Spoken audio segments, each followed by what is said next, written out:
Hello mga ka-Radians! Kamusta kayo dyan? Ready na ba kayong ma-inspire ngayong araw?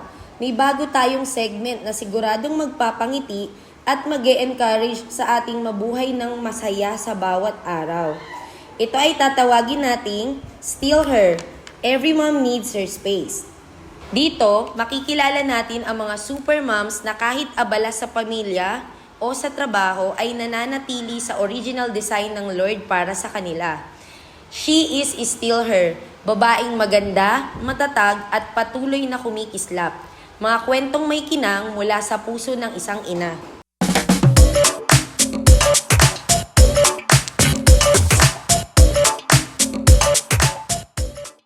Para sa unang episode natin, makakasama natin ang isang matapang at kahanga-hangang babae.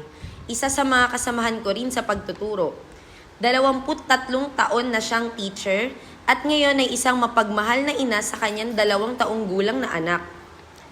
Siya talaga ang una kong naisip na makakwentuhan kasi malapit siya sa puso ko.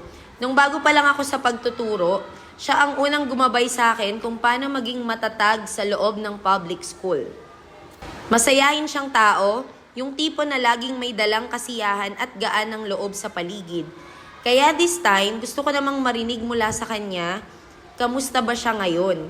At paano nga ba nagbago ang takbo ng buhay niya nitong mga nakaraang taon? Hello, Ma'am Heidi! Si Ma'am Heidi ay ikinasal noong siya ay 42 years old. So matagal na panahon ka palang naging single, Ma'am. Yes, talagang ganon. Kaya nga talagang very overwhelming din para sa akin itong aking journey ngayon sa pagiging isang bagong ina. Oo nga, Ma'am eh. Para sa una kong tanong, kamusta ba yung buhay may asawa? Tulad ng nasabi ko na, no, ibang-iba dun sa ako ay single pa kasi nung single ako, talagang yung oras ko, hawak ko. No? Kaya naman, malaya akong gawin kung ano lahat ng mga gusto kong gawin. Pero ngayon na meron na akong asawa at anak, syempre, sabi nga nila, yung ating pamilya ay ministry din natin yun. Kaya Amen. naman, yung aking panahon, yung aking oras, talagang kuminsan yung sinasabi nila na time management, parang hindi ko na talaga siya kayang i-apply kasi nga sa sobrang kaabalahan, hindi ko na talaga magagawa ang lahat. So, kailangan ko talaga ng tulong ng iba. Nakaka-relate ako dyan sa'yo, Ma'am. Nung bago ka palang naging nanay, ano ba yung mga pinakamalalaking adjustments na kailangan mong pagdaanan? Yung mga moments na, ay ganito pala. Yon. So, unang-una na dyan is talagang ang laki nung nabawas para sa aking time freedom. No? Kasi yung oras ko kailangan ko nang hatiin sa pamamagitan ng mga gawaing bahay, pag-aalaga ng aking anak, pag-aasikaso syempre ng aking asawa na dapat hindi mawawala yun. Di ba sabi nga nila, at the end of the day, ang mga anak natin lalaki. At sa huli, kayong mag-asawa na dati nagsimula sa 2 plato, 2 pares na kutsara, tinidor, 2 baso, pag matatanda na kayo, balik ulit kayo ngayon doon sa 2 plato, 2 pares na kutsara, tinidor at 2 baso. Wow, hindi pa rin nakakalimutan si Hubby. Naalala ko nga, sabi ng pastor namin, isa sa mga pinakamahirap pero pinakamatatag na propesyon ay ang pagiging guro. Lalo na kapag isa ka ring ina. Kasi bukod sa pag-aalaga ng mga estudyante sa paaralan, ikaw din ang ilaw ng tahanan. Minsan nadadala pa natin sa bahay ang mga gawain sa school. Bukod doon, kailangan din tayo ng ating asawa at mga anak. Kaya Ma'am Heidi, gusto ko pong malaman, no, paano mo ba nababalansa yung 2 tungkulin na parehong nangangailangan ng oras, pasensya at puso? Okay, so unang-una na, no, pasasalamatan ko na ng bonggang-bongga with major flying colors itong aking support system. Sino-sino ba ito? Yan yung aking ina, yung aking mga kapatid, at yung aking pinakamamahal na yaya at pamangkin. Bakit? Kasi hindi ko talaga kakayaning gawin ang lahat. So sila ngayon, itong aking support system, ang siya namang gumagabay at umaagapay ngayon dito sa akin. Sa mga panahon na may sakit ang aking anak, syempre luluwas ang aking mama para magbantay din. Sasamahan si yaya. At take note, naranasan ko pa na 1 linggo absent ang aking yaya. Alam mo ba kung paano kami nag-survive? Naku, paano, Ma'am? Grabe yun. Ngayon, papasok ngayon ang aking labing na pamangkin na si Prince Harry Sabado. Shout out sa'yo, bebe, kung nakikinig ka.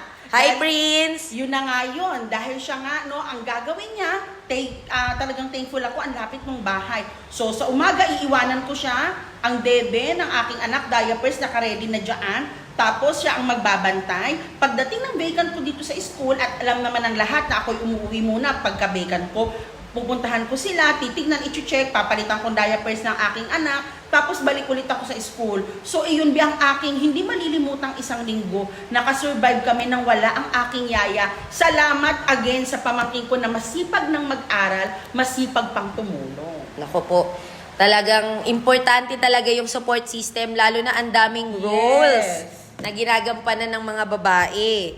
So, ma'am, kung babalikan mo yung pagkadalaga mo, ano ba yung mga bagay na namimiss mong gawin noon? Naku, napakarami, no? At lagi mo talagang maaalala yan. Minsan pag nanonood ako ng mga reels kung saan yung mga nanay, no, na nag-aano sila na pinapakita nila yung mga dati nilang pictures and videos ng mga dalaga pa sila at sinasabi nila, no, yung old self na yon, yung pangalan nila, yung sarili nila, they miss her, no? Or I miss her, no? Namimiss nila yung dating sila. Siya na talagang vibrant, siya na puno ng sigla, siya na hindi na overwhelm ng kanyang trabaho at ng responsibilidad bilang ina. At higit sa lahat, siya na maraming oras para sa lahat ng tao at lahat ng bagay. Mama Heidi, ikaw pala, no? So, sa 23 years of teaching, sigurado po, kabisado mo na yung mga teaching styles at techniques mo. Ngayon na isa ka ng ina, ano ba yung mga bagong na-discover mo tungkol sa iyong sarili? So ako naman, Beno, hindi naman sa pagmamalaki. Bukod sa angking ganda ko at kaseksihan at sex Amen tayo dyan. Na alam ng lahat, nakitang-kita naman. Very obvious.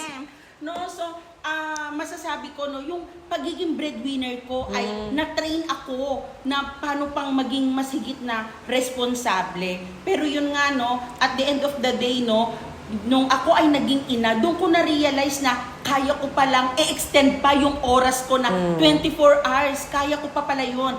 Kaya ko mag-maximize ng mga gawain. At higit sa lahat, kaya ko magsakripisyo at isang tabi ang aking sarili para sa aking pamilya na binubuo. At the end of the day, kaya mong sabihin na kaya mong maging isang ina. Wow, iba po talaga ang puso ng mga nanay. Yes. Iyak na ba ako? Portion na ba ito? Naiiyak ako? Kaya pa po yung iyakan.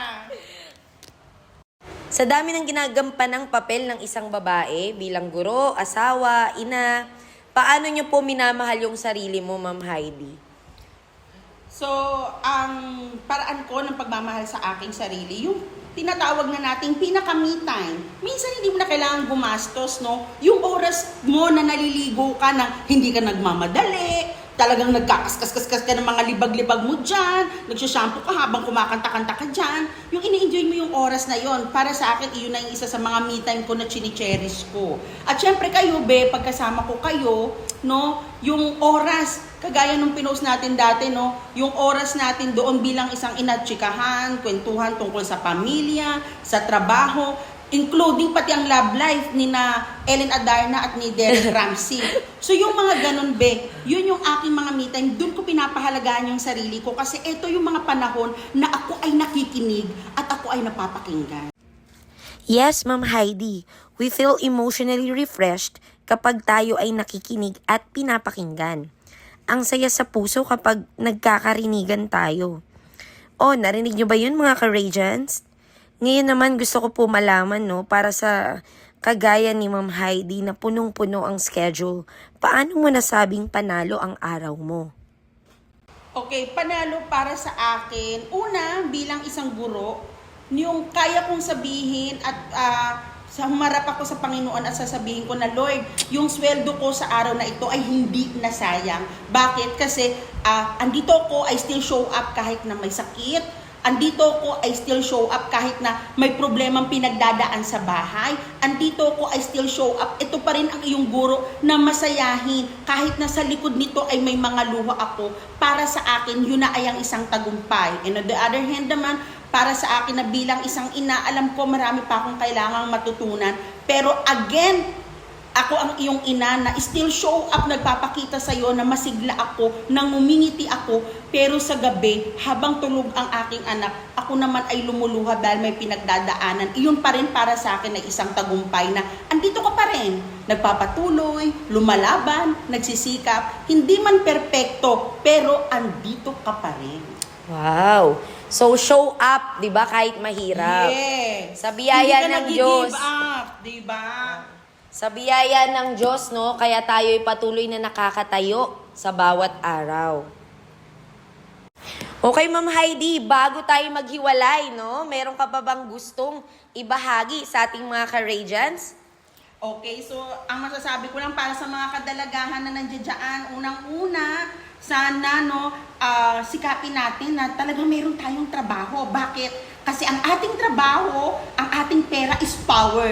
Bakit? Kasi pwede mong mabili ang mga gusto mo, hindi ka laging nakadepende sa asawa mo, pero yun hindi ko hinuhusgahan ang maraming ina na nanatili sa bahay kasi nga inaaruga ang pamilya. Marami ding ina na dati ay working, pero napilitang huminto sa pagtatrabaho para alagaan ang kanilang mga anak. Pero sana kahit work from home, kung kaya mo maisingit, sana ay maisingit mo. Tandaan mo, ang iyong trabaho, ang iyong pera is power.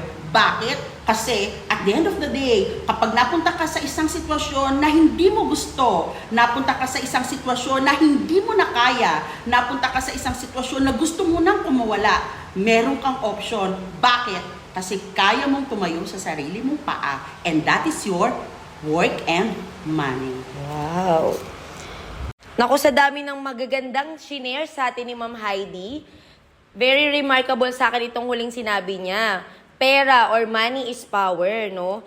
Ang pera po ay hindi pinakamahalagang bagay sa buhay ng tao, pero ang kakulangan o kawalan ng pera ang naglilimita sa atin para magawa ang mahalagang bagay. So, ito po, maraming salamat po, Ma'am Heidi, sa pagpapaunlak, sa pagbibigay ng oras. Sana next time, ganun ulit. Oh, may episode 2 si Ma'am Heidi ulit kasi parang ang dami niya pang gustong i-share. Nakakagaan talaga ng puso pakinggan ang kwento ng ating mga matatatag na ina. Sa ating unang episode na shinare ni Ma'am Heidi, siguradong marami pong na-inspire. Lalo na nung napakinggan natin kung paano po niya napagsasabay-sabay ang pagiging guro, pagiging ina, at syempre, kung paano pa rin siya being still her. Yung babaeng may pangarap, may puso at may kinang na hindi kailanman kumukupas. Para sa lahat ng super moms dyan, ito ang pakatandaan po natin. Huwag kalimutang bigyan din ng oras ang sarili. Dahil sa bawat ngiti at pagod natin, nandyan pa rin yung babaeng nilikha ng Diyos na may liwanag at ganda. Ako po si Mami Hana at ito ang Still Her. Every mom needs her space. Mga kwentong may kinang mula sa puso ng isang ina. Hanggang sa susunod mga ka-Radiance, keep shining!